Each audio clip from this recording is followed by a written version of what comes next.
ડભોઈ બોડેલી વચ્ચે 38 કિલોમીટરના હાઈવે પરથી નાના મોટા બમ્પર દૂર કરાયા છે। હા, વર્લ્ડ બેંક લોનની મદદથી ડભોઈ બોડેલી સુધીના 38 કિલોમીટરના હાઈવે માર્ગને આજથી 10 વર્ષ પહેલા સ્ટેટ રોડ પ્રોજેક્ટની દેખરેખ હેઠળ બનાવ્યો હતો। ત્યારે આ સમયે ઠેર ઠેર બનાવી દેવામાં આવેલા નાના કદના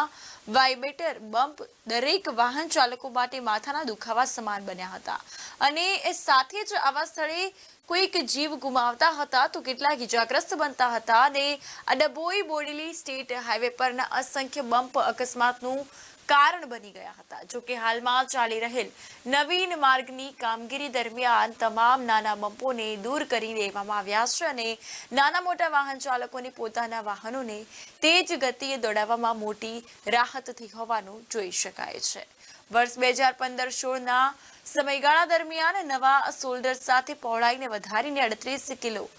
38 કિલોમીટર ડભોઈ તેમજ બોડેલી સ્ટેટ હાઈવે માર્ગને બનાવવામાં આવ્યો હતો। ત્યારે જેમાં 25થી પણ વધુ જગ્યાએ નાના કદના વાઇબ્રેટર બમ્પ બનાવાયા હતા અને જેને લઈને આવી જગ્યાઓ પર અનેક વાહન ચાલકોને પોતાના વાહનને અચાનક બ્રેક મારવાની ફરજ પડતા આવા સમયે પાછળથી પૂર ઝડપે જે વાહનો આવી રહે છે તેના કારણે અકસ્માતના ભોગ બનતા હોય છે। કેટલાક વાહન ચાલકો પોતાના સ્ટીયરિંગ પરનો કાબુ ગુમાવી બેસતા જાન ગુમાવતા હોય છે કાં તો પછી ઇજાગ્રસ્ત થતા હોય છે। સૌથી વધુ આ માર્ગની અજાણ્યા વાહન ચાલકો પોતાના વાહનને બ્રેક મારતા કાં તો તેજ ગતિએ બમ્પ કુદાવી દેતા હતા, જેને લઈને ડભોઈ બોડેલી માર્ગ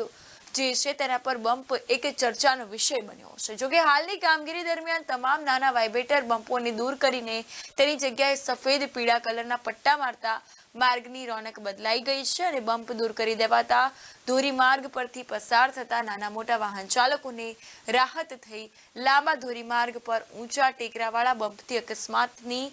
આજે ભીતિ જે છે તે ડભોઈ બોડેલી માર્ગ પર નાના કદના વાઇબ્રેટર બમ્પને સ્થાને સફેદ પીળા કલરના પટ્ટાઓ નજરે પડે છે।